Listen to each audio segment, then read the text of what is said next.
Hello students, good evening to all of you. So here I am going to discuss HC Verma chapter 2 question 3 and 4 their exercise unsolved questions है. So question 3 से शुरुआत करते हैं. तीन vector हैं A B C, magnitude उनका सभी का 100 है और इंक्लाइंड है एक्स एक्सिस के साथ 45, 135 और 315 डिग्री पर. तो मैग्नीट्यूड जो है स्टूडेंट्स उन सभी का सेम ही है, ए का मैग्नीट्यूड, बी का और सी का मैग्नीट्यूड. तो मैं उनको सभी के मैग्नीट्यूड को ए से ही डिनोट कर लेता हूँ. तो इस तरह से हमें उनका रिजल्टेंट निकालना है. तो लाइक स्टूडेंट्स एक वेक्टर है ए वेक्टर, इसका मैग्नीट्यूड ए है और ये एक्स एक्सिस के साथ बना रहा है 45 डिग्री का एंगल. फिर चलते हैं बी वेक्टर की तरफ. तो स्टूडेंट्स तो ये जो बी वेक्टर है यहाँ पर मैं किसी दूसरे कलर से ड्रॉ कर लेता हूँ. बी वेक्टर जो है वो 135 डिग्री बना रहा है एक्स एक्सिस के साथ. ऑब्वियसली ये अपना लाइक बी वेक्टर हो गया. मैग्नीट्यूड इसका भी ए है लेकिन ये 135 डिग्री बना रहा है. देखिए स्टूडेंट्स 135 का मतलब होता है 90 प्लस 45. इट मीन्स दैट कि ये जो बी वेक्टर है वो वाई एक्सिस के साथ बना रहा होगा 45 डिग्री. इस तरह से भी इसे लिखा जा सकता है, कहा जा सकता है. आगे चलते हैं सी वेक्टर. स्टूडेंट्स जो सी वेक्टर है वो C vector basically just a minute, angle जो वो फॉर्म कर रहा है वो 315 बना रहा है. 315 आता है 270 में 45 ऐड करने पर, लाइक इट इज़ 90, 180, 270. देन इसके बाद 45 और चलते हैं तो जाके हमें 315 मिलता है. So this is basically, this angle is basically 315. और सिंपली मैं इसे भी कह सकता हूँ कि ये 315 का मतलब है कि इस सी वेक्टर ने, जिसका मैग्नीट्यूड भी मैं ए मान चुका हूँ क्योंकि क्वेश्चन में गिवन है, उसने माइनस वाई एक्सिस के साथ 45 डिग्री बनाया. देखिए इस सी वेक्टर ने एक्स एक्सिस के साथ तो 315 बनाया है लेकिन माइनस वाई के साथ 40 बनाया. तो इस तरह से आपके पास तीन वेक्टर्स हैं. हम क्या करेंगे स्टूडेंट्स, इनके कंपोनेंट्स देखेंगे और एक्स कंपोनेंट निकालेंगे, वाई कंपोनेंट निकालेंगे और देन रिजल्टेंट फाइंड आउट कर लेंगे.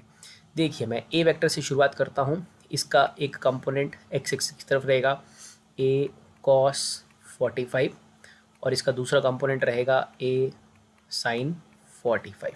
ओके, आप देख पा रहे हैं these are the two components of this. ये इसके दो कंपोनेंट मैंने लिख लिए. फिर आपको ये ए वेक्टर दिख रहा है, ये नीले वाला, तो मैं इसे ब्लू कलर से ही रिप्रेजेंट कर लेता हूँ. देखिए इस ए वेक्टर ने 45 डिग्री बनाया है प्लस वाई के साथ. तो इस ए वेक्टर का जो प्लस वाई में कंपोनेंट होगा वो होगा ए कॉस 45 और इसका जो इस तरफ को इसका दूसरा कंपोनेंट होगा यानी कि माइनस एक्स की तरफ, that is A sine 45. Again A क्यों लिखा है स्टूडेंट्स, बी को ए इसलिए लिखा है क्योंकि बी का मैग्नीट्यूड और ए का सेम है, सभी का सेम है. और फिर तीसरे वेक्टर की तरफ चलते हैं स्टूडेंट्स. ये देखिए ये ए वेक्टर तीसरे वाला माइनस वाई एक्स के साथ 45 बनाए, इसका ये कंपोनेंट हो जाएगा ए कॉस 45 और इसका एक ये कंपोनेंट हो जाएगा ए साइन 45. इस तरह से मैंने इन तीनों वेक्टर्स के कंपोनेंट लिख लिए. 6 कंपोनेंट बनेंगे, ऑब्वियसली तीन वेक्टर्स हैं. देखिए स्टूडेंट्स कॉस 45 और साइन 45 जो होते हैं वो आपस में बराबर होते हैं. तो मैं कह सकता हूँ ए कॉस 45 और ए साइन 45 दोनों की वैल्यू सेम आएगी. Okay, both are same. A cos 45 और ए साइन 45 बिकॉज कॉस 45 और साइन 45 सेम होते हैं. तो देखिए ज़रा ध्यान से आप यहाँ पर. सो आप देख सकते हैं यहाँ पर एक कंपोनेंट है ए कॉस 45, एक है ए साइन 45. ओके, ये जो प्लस एक्स एक्सिस की तरफ है वहाँ पर आपको दो कंपोनेंट देखने को मिल रहे हैं, ए कॉस 45, ए साइन 45. लेकिन इनके अपोजिट एक कंपोनेंट है ए साइन 45. तो मैं इस ए साइन 45 से इस ए साइन 45 को कैंसिल कर लेता हूँ अपोजिट. तो दो कंपोनेंट यहाँ कैंसिल हो गए स्टूडेंट्स अपने पास. अब देखिए यहाँ आपको ऊपर की तरफ दिख रहे हैं ए कॉस 45 और ए साइन 45 और नीचे की तरफ दिख रहा है एक ए कॉस 45. तो ये ए कॉस 45 और ये कॉस 45 आपस में हो गए कैंसिल. तो अल्टीमेटली मेरे पास क्या बच रहा है स्टूडेंट्स, यहाँ पर अगर आप ध्यान से देखेंगे अपने 4 कंपोनेंट्स तो जो हैं वो कैंसिल हो चुके हैं. तो हमारे पास सिर्फ ये बच रहे हैं, एक ये बच रहा है और एक ये बच रहा है. तो कुल मिला के इन तीनों वेक्टर्स का जो कंपोनेंट बच रहा है एक्स की तरफ वो बच रहा है ए कॉस 45 और तीनों का जो प्लस वाई की तरफ कंपोनेंट बच रहा है वो बच रहा है A sine 45. So they are x and y components. तो x component is A cos 45, y component is A sine 45. A की वैल्यू स्टूडेंट्स 100 दी है क्वेश्चन में, तो ये बन जाएगा 100 कॉस 45 होता है 1/√2, से बन जाएगा 100/√2 और ऑब्वियसली ये बन जाएगा 100/√2. This is the component. So देखिए ऑब्वियसली यहाँ से क्लियर कट है इन दोनों का रिजल्टेंट कहाँ होगा.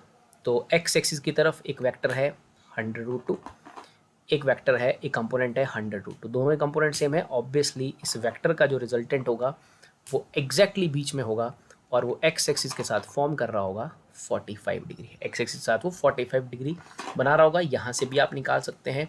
लेट सपोज जो रिजल्टेंट वेक्टर है वो a cos 45 के साथ लेट सपोज 5 बनाता है, तो आप जानते हैं फॉर्मूला होता है tan y perpendicular upon base. हम यहाँ लगा देंगे, it is simply a sin 45 upon a cos 45। तो ये कट जाएंगे, यहाँ पर आंसर आ जाएगा 1। So it is 1 when phi is equal to 45 degree. तो ऑब्वियसली इन दोनों का जो रिजल्टेंट है वो 45 डिग्री पर है।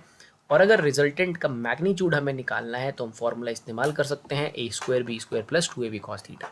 तो एक वेक्टर है हमारे पास स्टूडेंट्स 100 अपॉन √2 का स्क्वायर, और दूसरा है जिनका हम रिजल्टेंट निकाल रहे हैं 100 √2 का square plus 2ab cos theta होता है स्टूडेंट्स। लेकिन ये जो दो वेक्टर्स हैं जिनका आप रिजल्टेंट फाइंड आउट कर रहे हो, इनके बीच में 90 डिग्री का एंगल है। ओके, a cos 45 और a sin 45 के बीच में, तो cos 90 करने पे वो 0 हो जाएगा, तो लिखने की जरूरत नहीं है। इसे आप आगे फर्दर थोड़ा सा सॉल्व कर लीजिए। यहीं पर मैं इसे सॉल्व कर लेता हूँ। तो ये आ जाएगा अपने पास 100 स्क्वायर, कॉमन ले लेता हूँ, अंदर बचेगा 1/2 प्लस 1/2 √2 का स्क्वायर हो जाएगा 2 वहाँ पर। सो इट इज़ बेसिकली एलसीएम ले लेंगे, 1 बन जाएगा। सो इट इज़ 100 का स्क्वायर इंटू 1, और बाहर आने पर आंसर बचेगा 100। तो इन दोनों का रिजल्टेंट है स्टूडेंट 100, और वो एग्जैक्टली दोनों के बीच में है at an angle of 45 degree. So this is the answer for this third question. So students आगे चलते हैं क्वेश्चन 4 की तरफ। ए वेक्टर और बी वेक्टर हमारे पास दे के रखे हैं, हमें मैग्नीट्यूड निकालना है। सबसे पहले ए वेक्टर का मैग्नीट्यूड निकाल लेते हैं। ए वेक्टर है 4i + 3j, जिसका मैग्नीट्यूड निकलेगा स्टूडेंट्स, कंपोनेंट का स्क्वायर करना है आपको रूट में 3 का square. So that is magnitude of A. तो ये आ जाएगा 16 9 25 √25। सो पहले पार्ट का आंसर है 5। बी पार्ट में चलते हैं। बी वेक्टर का मैग्नीट्यूड निकालना है। बी वेक्टर है देखिए 3i + 4j, तो इसका मैग्नीट्यूड निकाल लेते हैं। बी वेक्टर का मैग्नीट्यूड निकल जाएगा √3 का स्क्वायर प्लस 4 का स्क्वायर। तो ये भी स्टूडेंट्स जो है अपने पास 5 आ जाएगा। That is the answer for B part. इस क्वेश्चन के सी पार्ट पे चलते हैं, जो कि है A vector plus B vector का मैग्नीट्यूड। तो ए और बी को प्लस कर लेते हैं। It is like 4i + 3j, 3i + 4j, आई से आई को प्लस कीजिए, it is 7i and plus 3j + 4j is 7j। So 4i में 3i ऐड किया 7i, 3i 4i जो है वो 3j 4j बन गया 7j। तो इसका मैग्नीट्यूड निकल जाएगा 7 का स्क्वायर प्लस 7 का स्क्वायर स्टूडेंट्स, ये बन जाएगा सिंपली 7√2। तीसरे वेक्टर की तीसरे डी पार्ट की तरफ चलते हैं, सॉरी चौथे पार्ट की तरफ, वो है ए वेक्टर और माइनस बी वेक्टर का मैग्नीट्यूड। तो ए वेक्टर मैं लिख लेता हूँ अभी 4i + 3j, माइनस करेंगे इससे 3i + 4j को, फिर उसका मैग्नीट्यूड निकालना है। तो 4i से 3i जाएगा, ये बचेगा i। ओके, 3j - 4j बचेगा स्टूडेंट्स -j। ओके, तो इसका मैग्नीट्यूड निकालना है। It is simply 1 square, magnitude component of x component is 1, y component is also like -1, so it is -1 का स्क्वायर। तो ये बन जाएगा अपने पास √2। Okay students, 1 + 1 is 2, √2 is the answer for this D part of this question. Thank you.